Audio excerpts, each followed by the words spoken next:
And when we start to look at it more and more, it may just morph and change in front of our minds, in front of our eyes, and become something else altogether. So, we need to check our inputs. If we want to do Happy Better, we need to find out what's coming in and what's going on. So we need to listen to ourselves. So this is where sitting down and being quiet helps. Mindfulness or meditation or writing helps us figure out. Walking probably helps. Maybe gardening. Who thinks while they're gardening?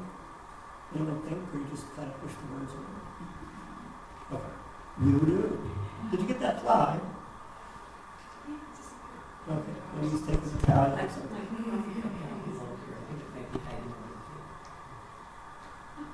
So, checking our inputs. If we had a little, so we are storytellers, and it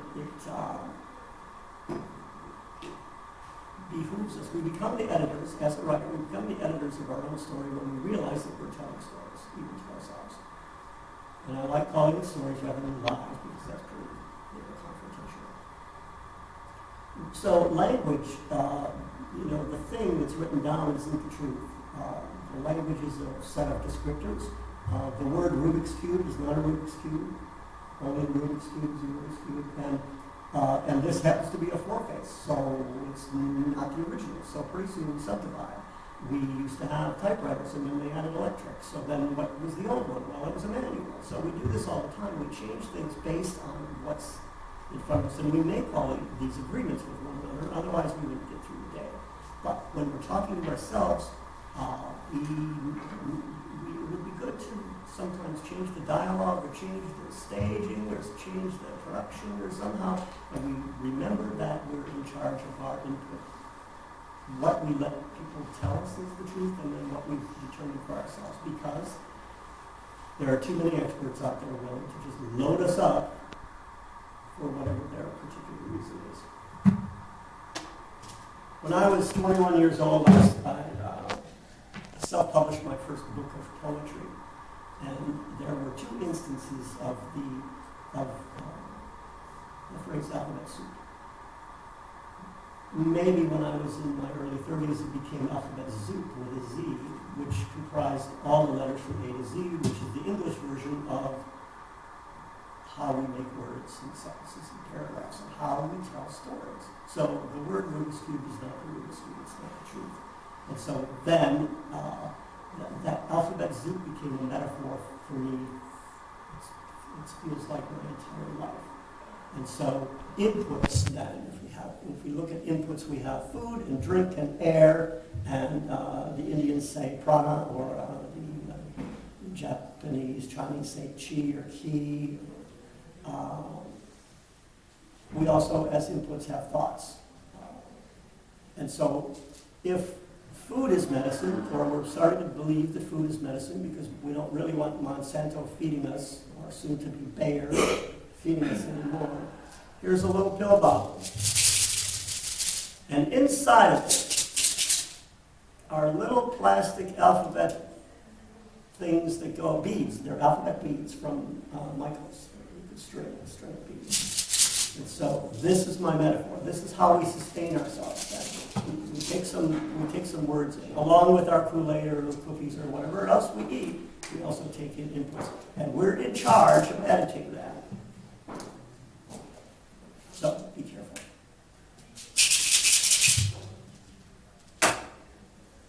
And in order to figure that out, sit down, be quiet, write some things down, and practice. Oddly, I got to pages in both these books that had to do with practice. Practice. So we think about practice as something else external we do on purpose, like we practice saxophone, or we practice basketball, or practice whatever. And I would like to say that given our new understanding of neuroplasticity and how plastic the brain actually is and how it rewires, that when we are running habits or routines, neuroplasticity is at the forefront working. So we're digging the road deeper, or whatever. We're ingraining that further. And if you want to do something different, do something different. And practice is how we get out of that. And so what I say then about practice is it's not something special. It's not something special. It is fundamental to everything we do. We're practicing dysfunction. We're practicing not getting it right because, well, we're busy. You should see the day planner. So with that idea, then, maybe we can pare down some things that don't really matter as much anymore.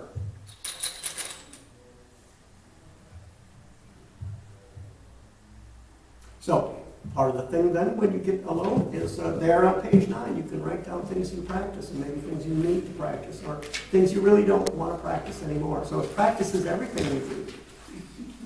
Once upon a time, we were down at the Pax Theater, and Leo Kotke came to town. He's coming back soon, actually, a marvelous guitar player. And he walked onto stage with a serape over his shoulder and 2 guitars in both hands. And the theater had set him out a microphone and a bar stool. He didn't even have a guitar stand. He put one guitar down, threw the serape down, he put a guitar down. His life is so simple because that's what I should not assume, or have you assume, that I know that his life is so focused on his guitar that he doesn't garden, or he doesn't play basketball. Maybe he does. I don't know. But sometimes the people that are celebrities or at the top, they don't have time for anything else because they're so focused. So I'm not going that direction in any realm. I like generalness, but that's what keeps me and many of us from being at the top of the top, is we're not willing to give the rest up.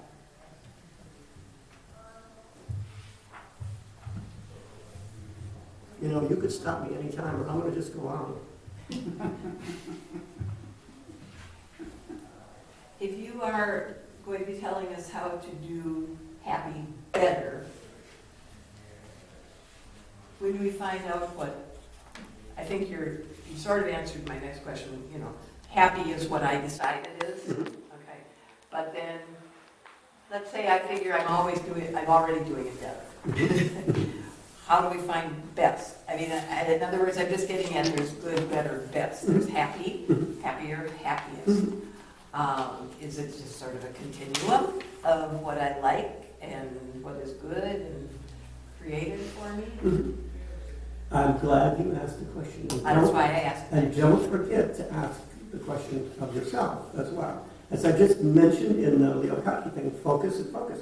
So in order to get the best, you have to give some stuff up. I think, if you're going to be the best, I don't know, maybe orchids. Maybe we'll grow orchids. And there's a world-class society about that. But you have to travel, you have to learn how to take pictures, unless you have extra money, that someone manage that stuff for you, or you have to be all about orchids. You can't be, you don't have subspecialty maybe in watermelons, I don't know. So how to be best? So after better, good, better, best. After better, well, maybe even before better, is good enough. What's good enough? In other words, maybe that's where happy is. Okay. Where does serendipity come into all of this? Oh, that's my next book.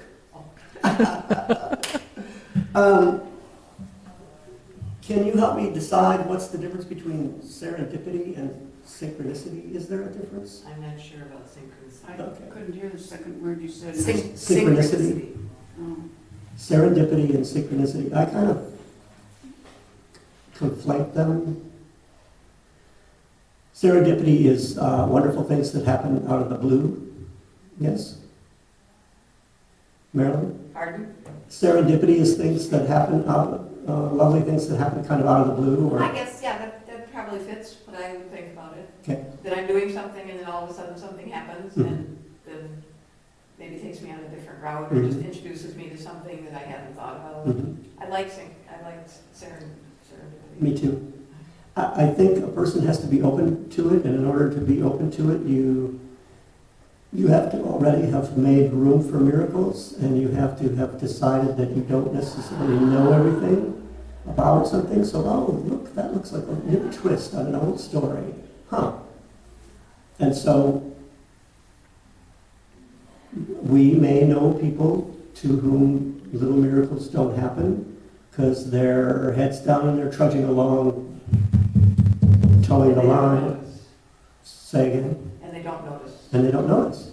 They don't notice. So you notice, and good for you. I did look up synchronicity, which I wasn't sure of. Mhm. And it's simultaneous occurrence of events that appear significantly related but have no discernible causal connection. Mhm. I think that's, for me, that's close enough to Yeah. serendipity. It says it's close for me. Yeah, good. Hi, yes, good morning. Good morning. Could we go back to happiness and say, what about the song Accentuate the Positive? Would you like to sing about it? Sure. Okay. Accentuate the positive, eliminate the negative. Latch on to the affirmative and don't mess with Mr. In Between. Hooray! I used to be able to sing, but the point is, how, when you talk about happy, I don't know what the heck happy is, but I know that what negativity is. Ah, see. Oh, it's cloudy. Whereas somebody else would look and say, oh, the trees are just Fresh blowing in the air. wind and they're creating the best shadows on the ground.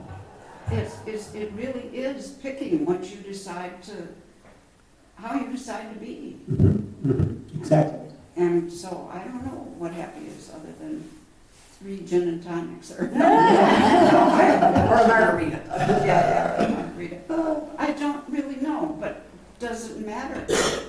Does it matter if we go through life trying to look for positive things, for the good side of the coin? Does it matter? I think it does. I'd rather look for things that make, because they make me feel good. I would rather, Yeah, looking for things that make you feel good. right. Do we have to consciously be looking? No. Oh, okay. Okay, that I I just just think want it's part of you. I mean, I've been to Mm-hmm. Stephen Covey workshop with Mr. Covey himself, Mhm. and I've been to a lot of things like that. Mhm. And of course, you can never learn too much. Right. Right. So, but yeah, I was out at the Container Store lately, yeah. and that for me is this, I don't know if you're familiar with it, but for me they have everything. It's like, it's a counterpart to a hardware store. You don't know you need it until you get in there. And I'll go up and down the aisles and I think, oh, I need a clear plastic box. But, Need or want? well, yeah. Yeah, I think I need it if I buy it. So you said you don't necessarily know what happy is, and if you're happy enough about that, and it doesn't bother you, then you don't need to do that. But part of the doing, don't worry, be happy. So that was a popular tune also. And I'm not going to sing it.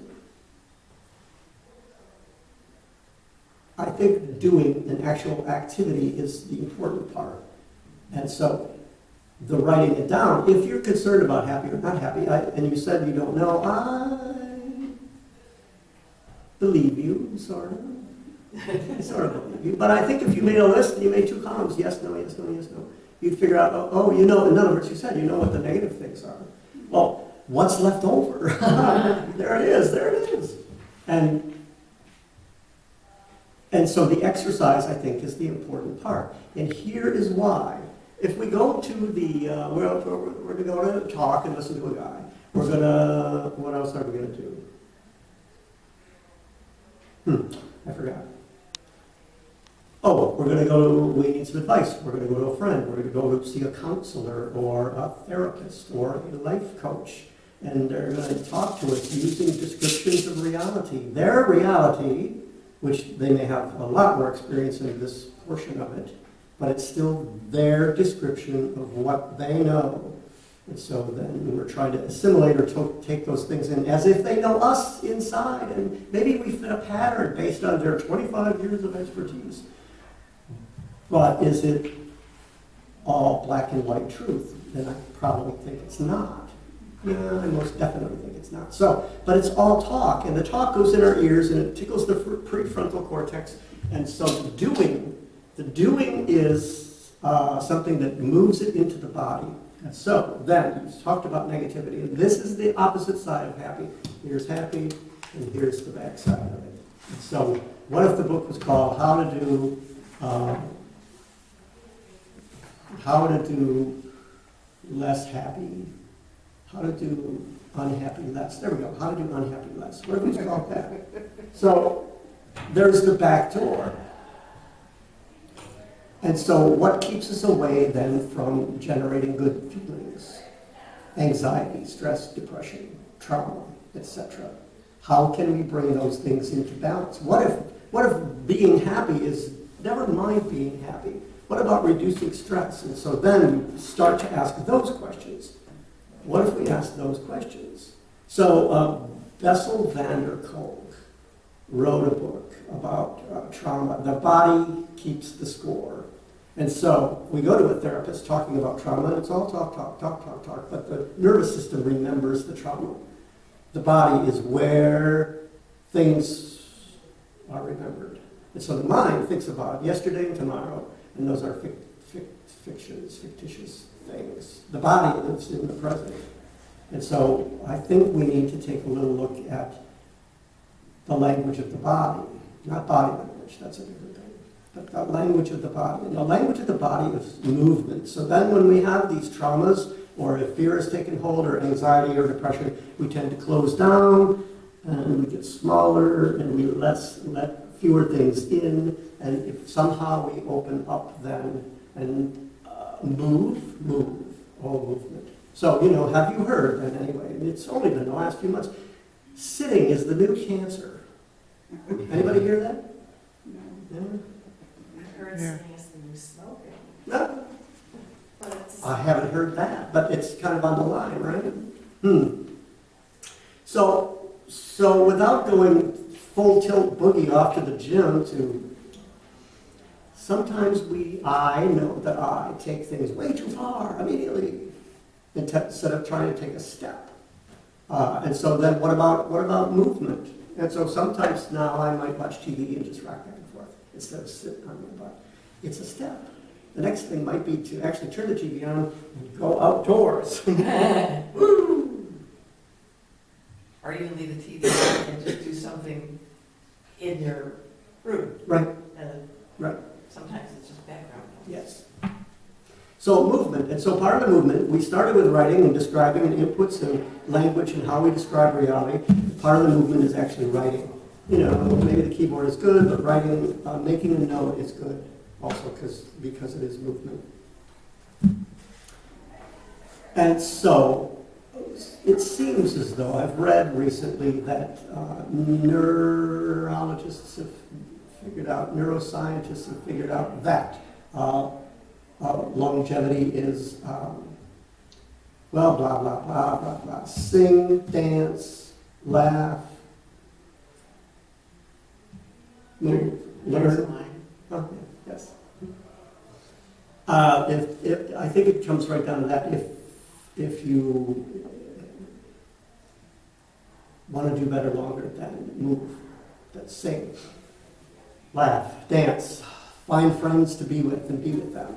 Make food, and all of that requires some attention to. And here's where the list of no, I don't want to do that anymore. So now you're part of something that is. Somebody's requiring too much of your time, say, well, thanks, this has been fun, but maybe I need a break or whatever. Well, however you do that depends on the whole relationship. Sometimes we need to step away from organizations and thank them for thinking of us, but maybe later.